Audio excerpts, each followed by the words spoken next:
Welcome back to Kettlebells and Cocktails. I'm your host, John. I'm back with my bestie, Nikki. Nikki, how are you?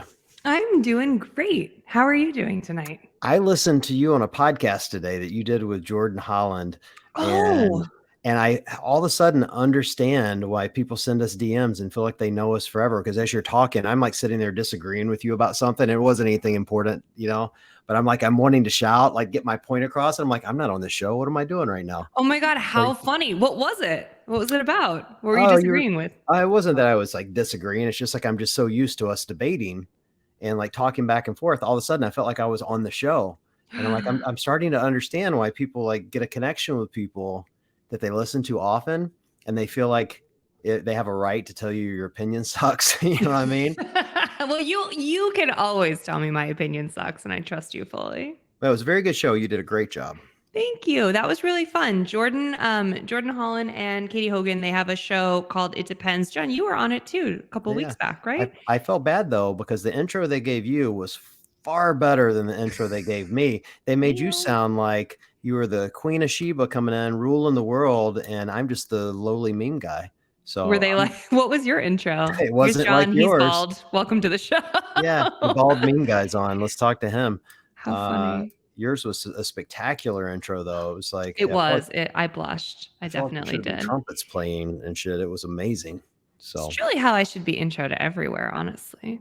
it's a very good show though. It's a now I listen to my own episode because that's the way my ego rolls. And Mm. but I had not heard their show before, and I love their format. And Jordan's a really good host, and so is his co-host Katie, if I remember, forget Hmm. her name right.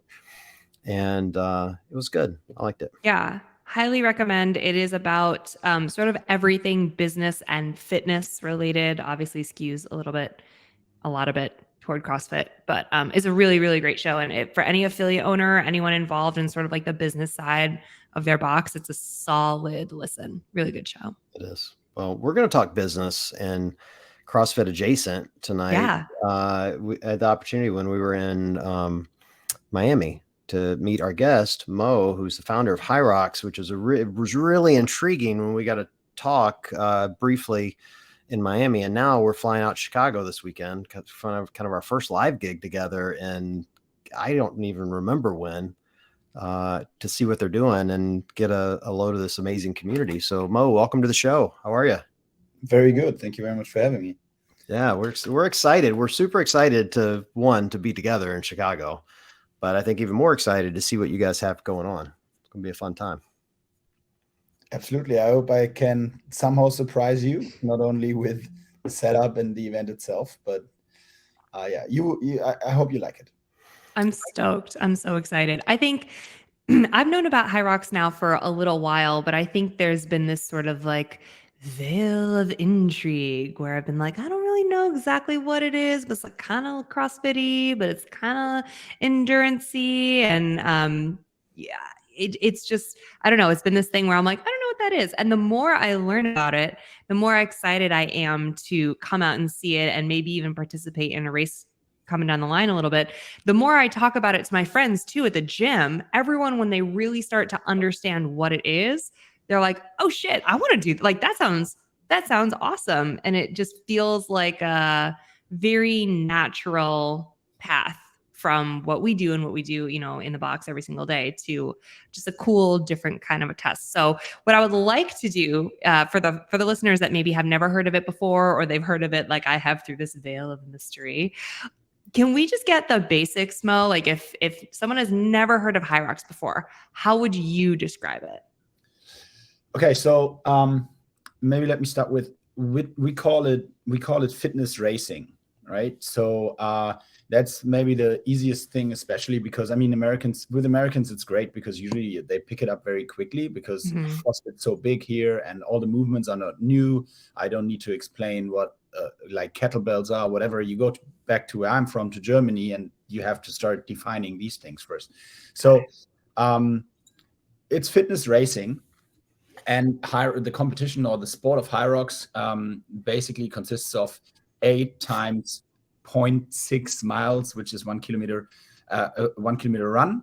And after each run, you have to do another, let's say, workout.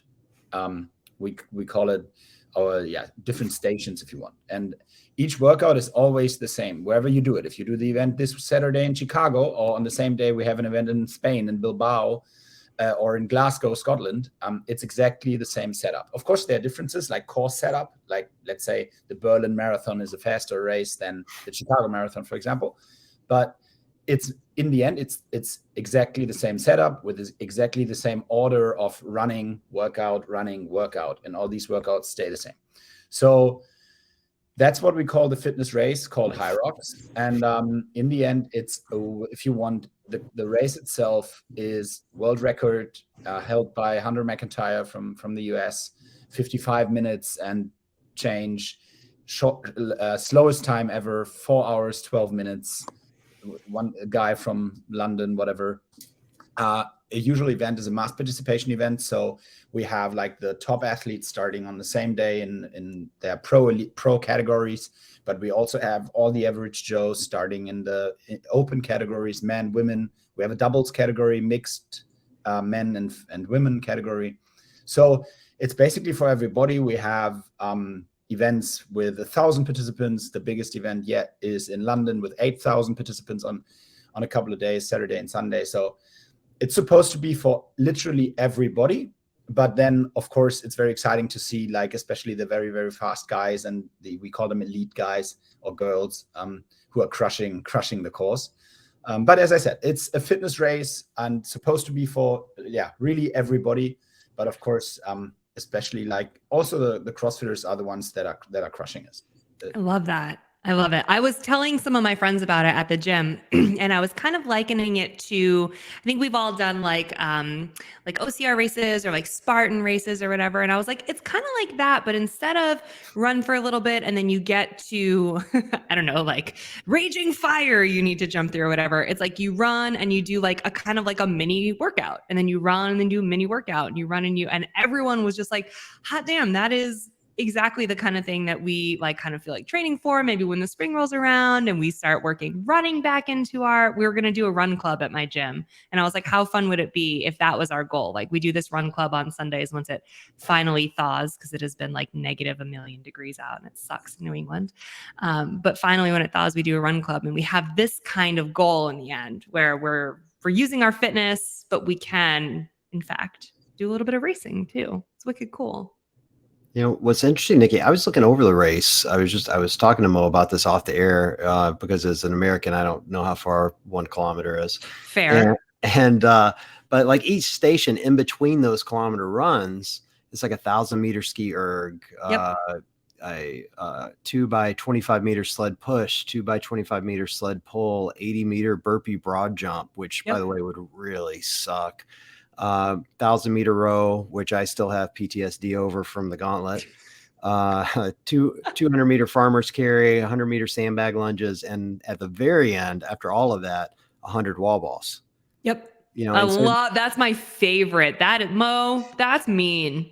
It is mean. It's terribly mean. I'm just imagining, you know, you've done, you know, essentially, you know, 5+ miles of running, and the last 2 movements are sandbag lunges and 100 wall balls. I love it. I wouldn't walk for 4 days. No, you'd be fine. You know why? Because you train for this kind of thing literally every single day. And it is so very close to the type of beatdown that your body's used to. Well, the reason I say I wouldn't walk for 4 days is because of that, because they're accessible movements, but they're accessible movements that if you go hard in, and you try to go as far unbroken as you can, you're going to wreck yourself. True. You know, and so it's interesting dynamic watching these movements. I guess I'll ask Mo about the programming. Like, when I look at it as someone who does a lot of long workouts, you know, like I typically do like hour-long workouts on Sundays that have a lot of cardio capacity. And I'm looking at this going, man, as I'm looking at these movements, you've got this run that you have to regulate your heart rate, but then you have to get on the ski erg where you're hinging. And, you know, your chest is literally moving up and down. So now you're jacking your heart rate up. And then your next movement, you're in a sled pushes where your heart rate's going to come down, but you're exhausting yourself. And then you're back up to jacking your heart rate up with burpee broad jumps and so on and so forth.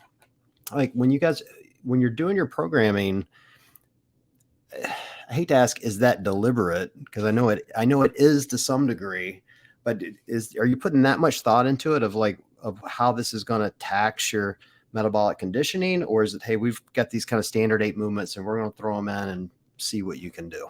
No, I mean, you nailed it, and we talked about it before. And the more you talk about it, I feel like you kind of exactly matching what we're saying. So we say we created a sport for many, many, many people who have always been training for this kind of sport anyway, but now we created the competition. And yes, it was created exactly that way. I mean, you mentioned a lot of very detailed, like fitness nerdy details there, but which is perfect.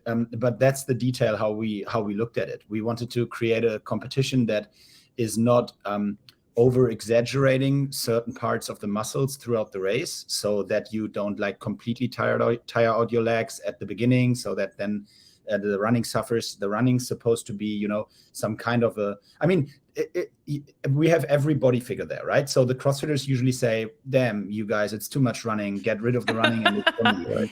And you have the runners and they say the sleds are too heavy. We hate that. And then you have others saying, get more weights in. So, but we don't want to change. We don't want to make CrossFitters HYROX athletes or runners HYROX athletes. We just want to have HYROX athletes. So you like the challenge, you want to do it. It's awesome. And you will have a lot of fun. And creating this sport had different variables. I don't want to deep dive and bore you with that, but just for example, judgeability. If you want to have a mass participation event compared to, like, for example, CrossFit events, you cannot have 6,000 judges on a day, right? So you need to like figure out workouts that are easier judgeable. If you have your start waves of 50 or in London 70 people at the same time, you cannot have 70 judges at every station. So that's why, for example, we figured out that with the rowing and the ski erg and also the burpee broad jumps, throughout the day, we have like every 5 meters a judge that can still like overview the major parts of it, right? And judging is very important, but then again, it's more important, especially when it comes to the elite guys, so the top guys racing for prize money. It's not necessarily that important when I'm racing together with my wife at around lunchtime, and we just want to finish that thing because it was a lot of fun training for it. But I mean, did we do every burpee perfectly? Probably not. Do we care? No, we don't. So there's a little bit like, you know, you have to, but then still we want to be a legit sport. So we want to look at it and we have to, but there's this little, I mean, back home we say like you're in your fingertips, you have to control the competition in a way. And that means that you got to be very strict with the pros. You got to be very strict with the ones that really want to win these things. And you have to maybe look aside sometimes when there's someone finishing in 3.5 hours and struggling with walking past the kilometer runs, right? Right, so right. Judgeability was very important, as well as everything you said before regarding the program. It's so, I love that perspective on it, Mo, because you are making a mass participatory event, which means that there are going to be people of all different fitness levels, all different lifestyles, all different whatever, and completing that race, when that is when just completing the race is someone's goal, it is so important to allow them to feel included, regardless of, you know, maybe there's someone who, I don't know, they're at a position where their body cannot allow their knee to touch the ground during lunges, right? Like their body just can't. But you're not going to say you can't do this race. You might say you can't run it with the elites and win a bunch of prize money, but you're still going to say, come here and do this race. And I love that. I will say, quick side story.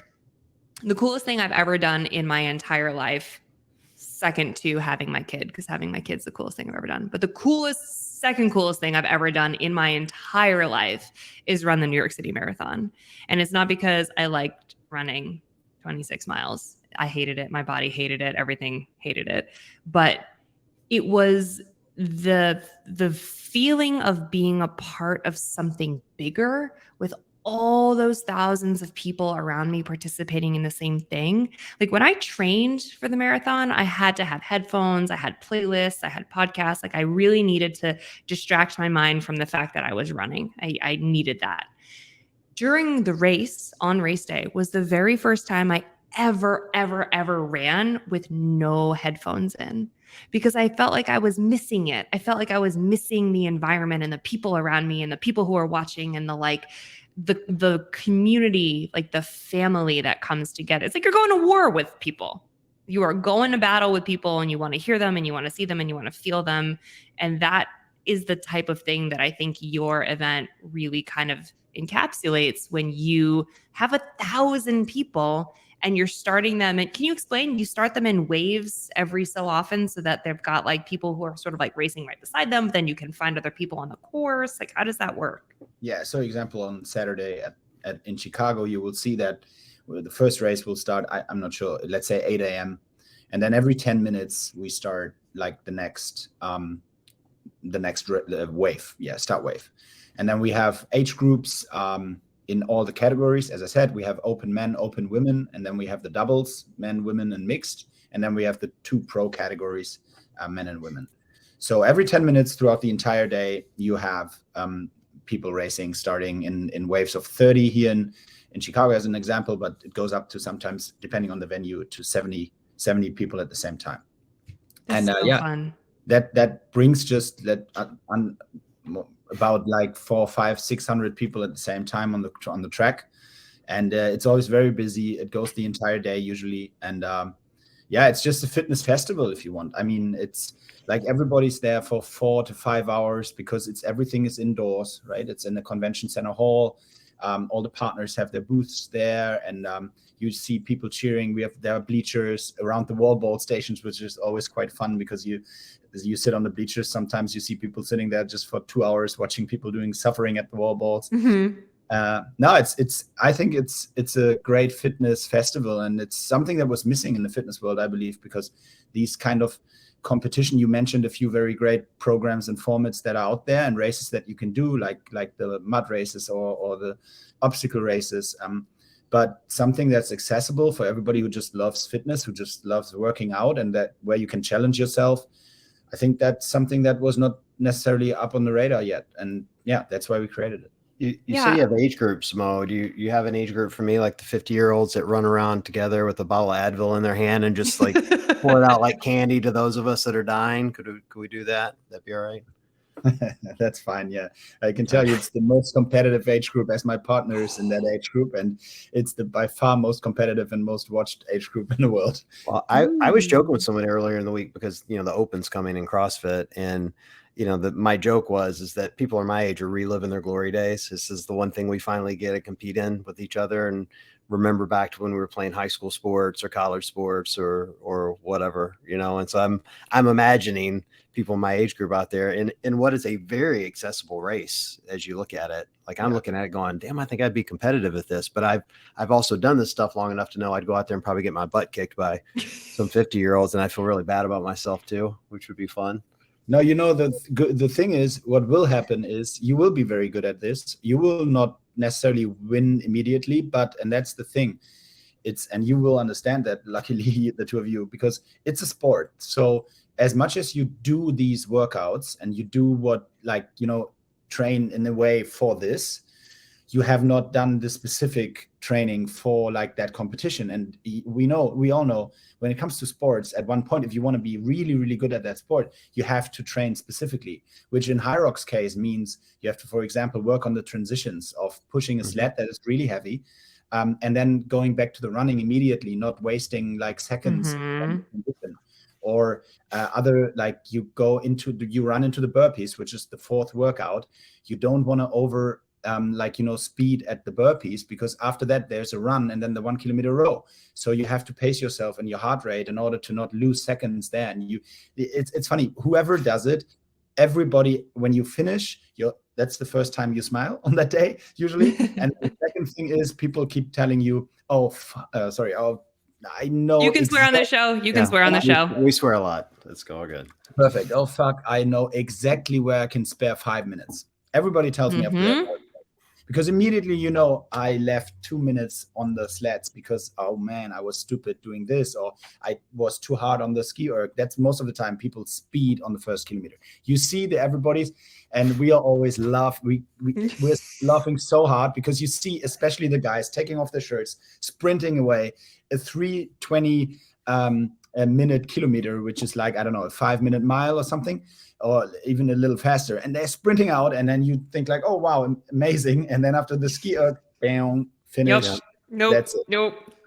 I was looking at the race, thinking right at the end, you have to do that 100-meter sandbag lunge, which is not a gift. And for anyone that's ever done sandbag lunge, well, I did a lot of sandbag lunges training for the gauntlet. And if you've ever done a sandbag lunge into a run, if you've ever seen a baby deer trying to run and, they're wobbling, that's what it's like if you go too hard in the lunges. Like, so your point to transition is well taken. Like, if you don't know how long you need to stand there and wait before you can start running, or even like how slow you need to be running and then build your speed back up, it could make some real crucial mistakes in a race like this. But also really mentally fun, like the mental challenge of trying to figure out, where do I take breaks in the lunges? Where do I take the farmer's carry? No gift whatsoever there. Running after rowing is not fun, so just figuring out in each one, it's different every time. How much time do I need to take? How much time is too much? How much is too little? You make crucial mistakes on both sides. I'm viewing this weekend as an opportunity to see a lot of chess matches out on the course of people, seeing the people that know where they should take breaks. And to your point, what I love, Mo, is seeing people that come out too hot, and then next thing you know, they're holding their knees for 15 minutes. Like, I love that more than anything on the planet. It's so much fun. It's really funny. And you will see, especially because this weekend, we're fortunate to have the Elite 15 men and women in Chicago. So that's going to be like an exposed competition head-to-head of the best 15 females and males so far this season. And we have amazing athletes there, and you will see there it becomes a real race. It's not only when I race, I do the doubles because I love the doubles competition. So doing it together with someone where you run together, but on the workouts, we can then share or swap whenever we like. So I can start pushing the sled, and then we can change whenever we like. We just have to finish the 50 meters together. And I love that because it's so much fun to do that in a team. I have a team sports background, so that's maybe a little bit more my focus. So usually we just challenge ourselves. We challenge my time.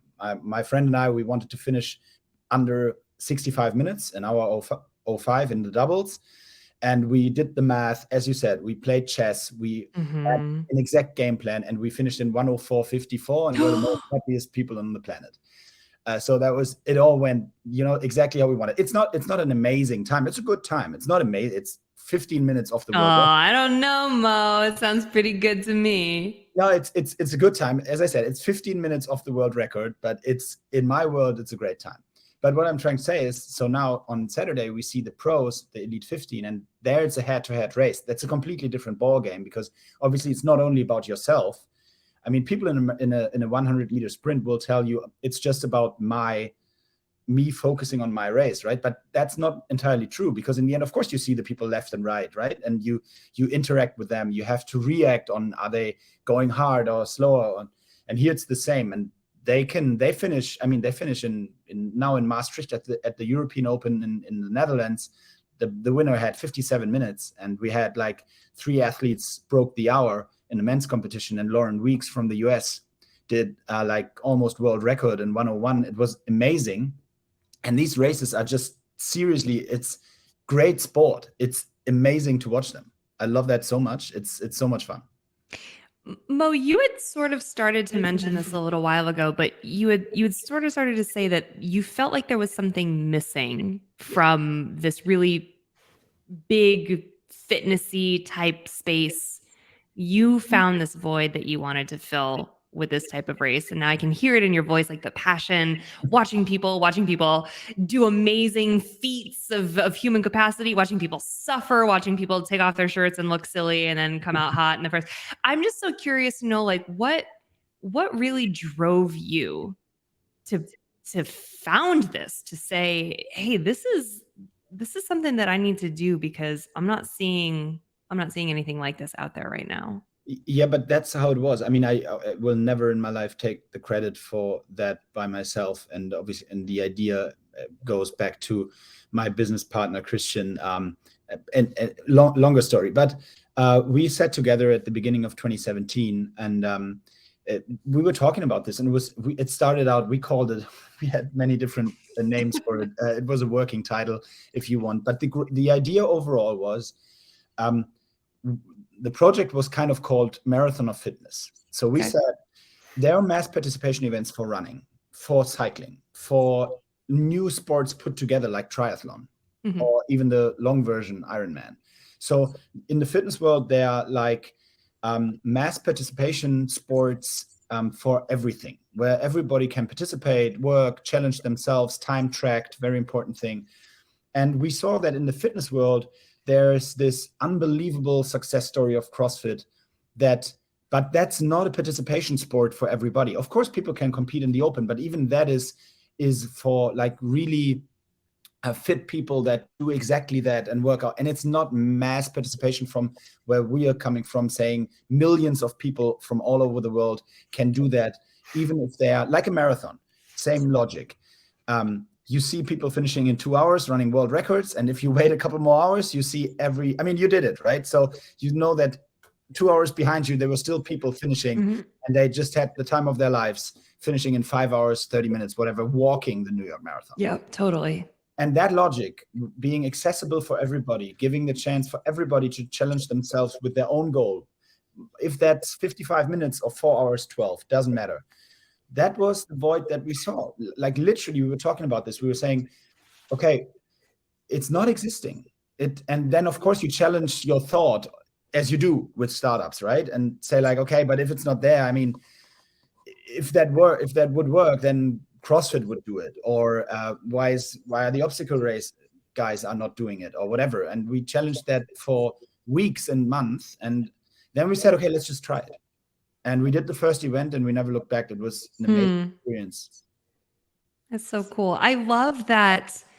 I love that there's no competition. Like, I love that it's like not HYROX versus CrossFit or Spartan versus HYROX or whatever. Like, I love that it is its own sport, and it has elements and all these other things. And I just love that, like, you can go couch to HYROX. You can go CrossFit training every day to HYROX and test it out and see how you feel. You can go like weightlifting or whatever to HYROX and probably die on the run, but who cares? See how you feel. Like, it just feels like there feels like a lot of synergy in these different sports. Like, to me, it's like a lot of us go to the gym 5 days a week, or maybe 3 days a week, whatever.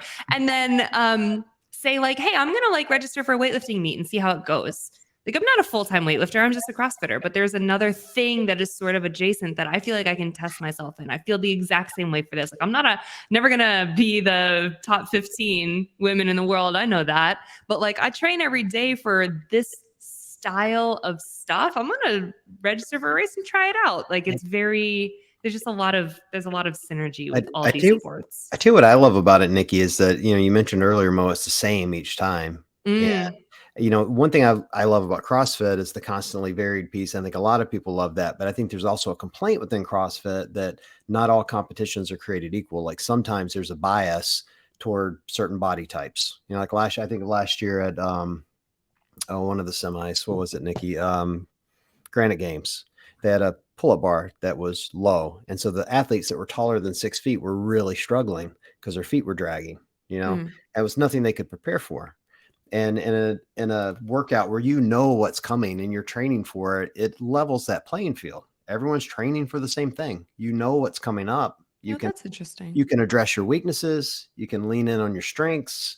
It creates a more even competition. And the one thing it gets rid of is kind of the bias of, the programming didn't lend to my strengths. What's coming up. You're training for it, and, I realize courses are a little different based on location, but I think that's a really cool aspect and takes away some of that anxiety that comes from competitors of not knowing what's coming. It's a much different event. And I really like that. I think that's kind of a cool thing that I want to see live. Yeah, that's, and maybe just adding on that, that's why we consider it a sport, like from the definition itself, and not a workout, because there where we, at least where I, from my definition, draw the line. But Nikki, you're 100% right. I don't see ourselves in competition with anyone, and to be honest, not even with the whatever 10 race formats that might pop up over the next years, because in the end, there are 52 weekends a year, and as long as we're not doing the same thing on the same weekend in the same city, I think we're all just promoting fitness and fitness racing, and just the love for fitness sports in whatever range that might be, if it's from CrossFit to HYROX to obstacle racing, whatever. And I think the market is so big, and there's so many people out there and that can try it, and will try it out. And as you said, you might do a HYROX, and then you might do another one at the end of the year, or maybe next year. And there's enough time in between to do the stuff you usually do. And then there will be some people really, and we see that already, really focusing on HYROX. I would say there's probably like, I don't know, maybe 50 people already globally that are doing this as their like actual sport, focusing on it, not doing anything else, which is also interesting to see, as we're very young still. And but I love it. That is so cool. Mo, do you find that, I think a lot of us stick with CrossFit, not necessarily because we adore going to the gym every single day, but there's so much more there when it comes to the people and the community and the relationships that you build and the coaches that you love. Do you find a similar communal mentality when people are training for HYROX? Well, let me first say that is the absolute magic key of CrossFit, that CrossFit created a community within a fitness world that was not necessarily used to this community. Totally. And that's why this entire CrossFit box gym approach is just amazing. And we were trying to take the best out of these worlds in order to create the HYROX world. So we also have like affiliations with gyms where we want people to train for HYROX and so on and so forth. And I do see that at the event days, because and this is why I'm saying, so the next thing, like on top of what you have in the CrossFit box as kind of the community there, the next thing is then going with your entire box with 50 people together to an event like HYROX. Yeah, totally. Friends, watching, being there at 8 a.m. because that's when the men start. So you will cheer on all the guys of your box, and then 3 hours later, or however time they need, when they finish, you clap hands and everything, and then you get prepared for your race, and then they cheer on you. And so you have, and we see that at the events. We see people like printing T-shirts for their gym or studio or whatever, and you see them over the entire day, and then get it. So I do think that this is comparable, although it's a completely different thing. But in the end, I think in the sports world, I very much believe that in the end, events are the best thing that can happen to sports. Bringing people together. I've been to the Olympic Games 3 times, and the most important thing about that, or the most fun about it, is obviously being there in the Olympic Village, watching all these amazing athletes from all over the world, being part of something bigger than yourself. And I think we created with HYROX and the competition, the event day, we created something that's bigger than just me working out, training for something, and then doing a race. And that's what you told me about the New York Marathon and how you got there. It's bigger than yourself, and in a way, right? Yeah. And so I just think that we created something that's very accessible and eligible for like everybody who's doing fitness anyway. Dude, what I love is what the slowest time ever was, and now I have a new PR to set. Yeah. I'm going after that guy that had 4 hours and 12 minutes. I think I can do 4:13. I'm pretty sure. I'm pretty sure anybody can do that. But Taking him down. I love it. I love all of it. I'm telling you, like, I'm with you, Mo, in that like a rising tide lifts all the things, because the whole point of being invested in any type of fitness regimen is making the world a fitter, healthier, better place, right? That is like the entire point of CrossFit. That's why the affiliate method exists. That's why, mass participation events exist in and of themselves. It's like, we're all just out here trying to like make people fitter. And I adore when there's cross-pollination over sports, over events, over training programs, over whatever. Like, that is the best I just feel like people can put blinders on sometimes. I mean, it's hard because you find something you love. And like, I did it too. I dove headfirst into CrossFit and did it 8 days a week. And like, and you know, it was the only thing that I focused on for so long, but like forever, I've still loved like going to take a dance class or like going to take a spin class or signing up and running a race or doing whatever. So it's just, it's a really like beautiful way of looking at sport and fitness globally, to just say there's 52 weeks a year. Like, let's all do some cool shit and get real fit. Let's just do that. Well, Everyone. we're all training for stuff. And what I want to really see here is like, you know, we as CrossFitters, we all train together.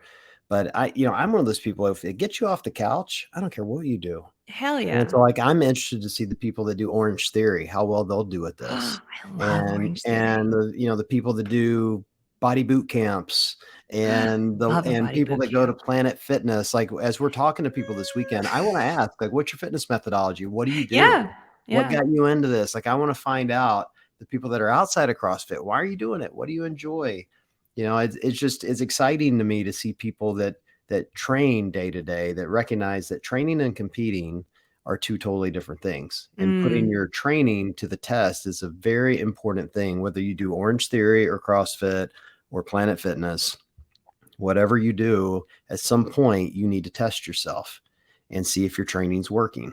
And I'm going to be really interested to see how that pans out. Like, we know some of these athletes, by the way, Mo, like we've had Hunter McIntyre on a couple of times. On the show, yeah. Yeah. So I'm excited I'm assuming he's going to be there. You know, I'm not sure he and our egos can stay in the same room together, but truly, he's not there. He's going to perfect be the commentator on the live stream. Okay. Yeah.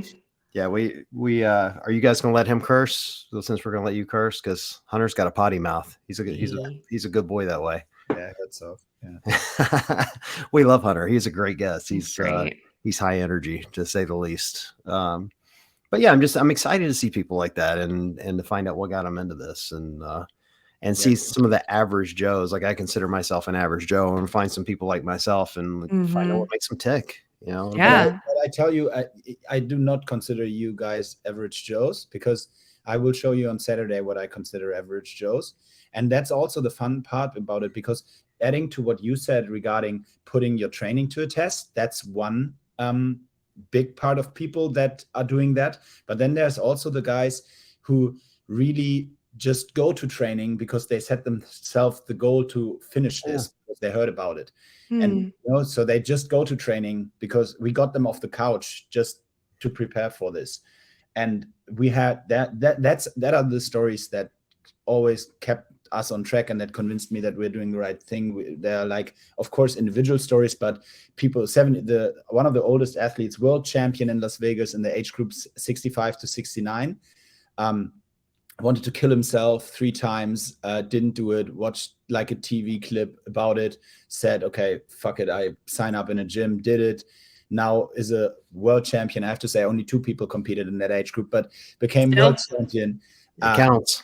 It absolutely counts. Absolutely burned as a legend. Yeah. Or like the oldest athlete, 73 years old, finishing faster than a lot of the sub 60 guys.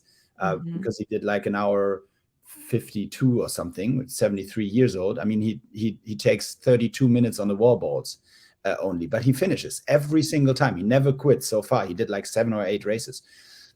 These are the amazing stories that we like to just watch and tell and see people being so happy about it. A woman finished 2 hours 15 in Hanover, Germany. And a year later, she asked me at the finish line if I remember her. And I said, oh, I'm so sorry, I don't. And, no, I know, because last year I was 2 hours 15 and today I was 45 minutes faster. And I was like, oh my God, this is amazing. 45 minutes. Yeah. She's like, of course you don't remember me. I was so much slower back then. Right. and I was twice myself. So look, no, that's just awesome to see, you know, and that's why I like just mentioning the fact, because everything's always competitive, of course. It's also when it comes to businesses. And people, oh my God, how many people, like, you know, commented on us when Spartan founded their race. What we say about it, I said, guys, in the end, we are all doing the same thing. I mean, we claim we want to be the best product out there, right? I mean, I think that's still fair. That's business We want 101. to be the best product, but we take on the challenge. Whoever comes up, that's fine for us. We still have to deliver. And in the end, if we are the best product, then it doesn't matter if you, Nikki, or you, John, if you're doing another fitness race before, at one point you want to do the real shit. And we believe that's us. And, yeah. You know, I will be interested to hear some of these human interest stories. I know, like, Nikki talked about her marathon experience. I had a marathon experience, and I remember literally sobbing at the finish line because I thought there was no way I would ever finish that race. Same. Like it was something I wouldn't be able to accomplish. I'm pretty sure I broke my foot at about mile 18 for whatever that's worth, and I still finished. And I remember standing there at the finish line, like overwhelmed with emotion that I had accomplished something I didn't think was possible. Yeah. And so to see people do that, like, so to your point, someone who went from, wanting to literally end their life to running a race and becoming a champion it's a really powerful moment to find out how they went from point A to where they are today. And I think that's going to be really, really fun to watch. It's got to be honest. That's my favorite part of sport. It is absolutely my favorite part of what we do. And, it's something that I've had the privilege of doing for CrossFit HQ for the last 10 years when it comes to the elite side of things. And those athletes have incredible stories to tell, and they are superhuman. And I love that about them. But if I can be totally honest, I think I've said this on the show before. My favorite gig in the entire time that I have had the pleasure of working with CrossFit was at the 2020 games, where it was like the weird games when we had like October games. And I got to do a whole like pre-show to the live show that was all like interviewing people from around the world and people with different aspects of fitness in their lives, and people who have maybe like lost a lot of weight or have used sport, specifically CrossFit, to cope with like trauma or PTSD. And that was, I don't know, it was like, that was my favorite time. That was the best gig I had, was really getting a chance to dive in with people about the different ways that sport has positively influenced their lives. Because I think it's wildly important to tell the stories of the people who are elite and incredible and amazing, and they are inspiring. But there's a whole other group of people who are only going to be inspired by a very different type of storytelling. And I think it's really crucial that we do both, because if the ultimate goal is worldwide human fitness, and we need to get as many people on board as possible, and there are a million different ways to tell those stories. So I love hearing that element of it, because it just changes it. It's a whole new way of approaching it. It's a whole new way of seeing it and reacting to it and being inspired by it. Yeah, I watched. I remember that season for you, Nikki, and you weren't just telling their stories. Like, where you were telling stories, or they were telling their story of literally their lives being saved. Mm-hmm. You're talking about huge weight loss and chronic disease and family members' lives being turned around, and really emotional amazing trauma, like missing limbs, like serious shit. Yeah, it's just really exciting to see what sport brings, and so I'm excited to see kind of a larger picture of people that maybe don't just we see every day. So I'm gonna have FOMO though. I'm gonna be like. We'll do a race. I'm going to be like, want to bring my running shoes. Be like, Yeah, you better bring them. There's always short-term X's. No, don't say that. No, we're not jumping. We're not jumping in the race this weekend. I will say one thing I appreciate about what you guys are doing here, Mo. Make sure the audience understands. Like, HYROX is flying us out to do this. This is a bluntly a paid gig for us, but I appreciate the fact that as we were setting this up, the one thing you said to us was like, we want honest feedback, and we're not paying you. We're not paying you to come out and say how great HYROX is. We want you to come out and give your opinion, and which is what we do. And so I want to make sure I'm reinforcing the audience. Like, we're going to go out and tell the stories we normally tell and do what we normally do on Kettlebells and Cocktails, but we're going to give a full review of what this looked like, how the event was. Was it well run? Was it on time? Were people nice to us? Like, whatever comes up in a competition that normally would come up, We'll be like, the race was great, but that guy Mo, it's so rude to us. I 100% hope you're doing that. I mean, we're only paying because I love being on podcasts, so you can just do whatever you want on site. You got to aim higher with your dollars, buddy. if that's what you're looking to do, man. Well, No. I'm excited to come, and we're really honored to be able to come out and get a chance to cover it. And we've, Nikki and I both have had friends that have done races, and I think we've wanted to see it for a while. But getting to see it firsthand, close to home, is going to be fun for us. So thank you. And it'll be the first time I get to sleep for more than 4 hours in a row in 18 months. Yeah, that's exciting. That sounds really good. Yeah. I'm so excited. I can't wait. Not to mention, we'll actually get some photos together again. This is like twice in 2 months. It's ridiculous. It's too many photos, John. That's too many. I know. We like to go 2 years between getting photos and video together, Mo. Yeah. That's kind of our rule. I know. I was thinking about it, and John, like we haven't really done. I mean, we had a chance to do live podcasting in Miami last month, but we haven't really done anything live together since the Under Armour thing, which was like. Yeah, let's lay this out. So Mo, the last time we recorded together, the pandemic happened 2 weeks later. So I'm not saying we're the bad omen, but I'm not saying we're not. So you don't know. You never know. You never. I don't believe in stuff like that, so don't worry. Good. You're good with me. Okay, good. In that case, we can get back together on site. Yeah, Totally no worries. fine. The other thing we got to cover, Nikki, and we're going to do it on a different episode because we're kind of butting up against our time here. But your kid is not you're the number one experience in your life. The New York City Marathon's number 2. I'm dying to know where Matt ranks in all of this, but we're not going to cover that tonight. I'm not going to put you on the Like spot. my wedding, you mean? I'm just saying, like, Meeting my husband, marrying my husband. It doesn't matter because he doesn't listen to the show. yeah, we're gonna figure. He's We're gonna number 6. Just say yeah, it. we're, Yeah. Yeah. 7 or 8. yeah. That's what you should look at. Oh, he's like 5th. You should give me a solid number, and then everyone had to guess what yeah. was number 3 and 4. Poor Matt. Poor I little- said it to him tonight. He said something, and I was like, well, you would know if you listened to the show. And he was like, I can't do it. There's a conflict of interest. Oh, that's what it was. He ate the last veggie burger, and he was like, are you going to tell John about it on the show? And I was like, you would know if you wouldn't know you don't listen.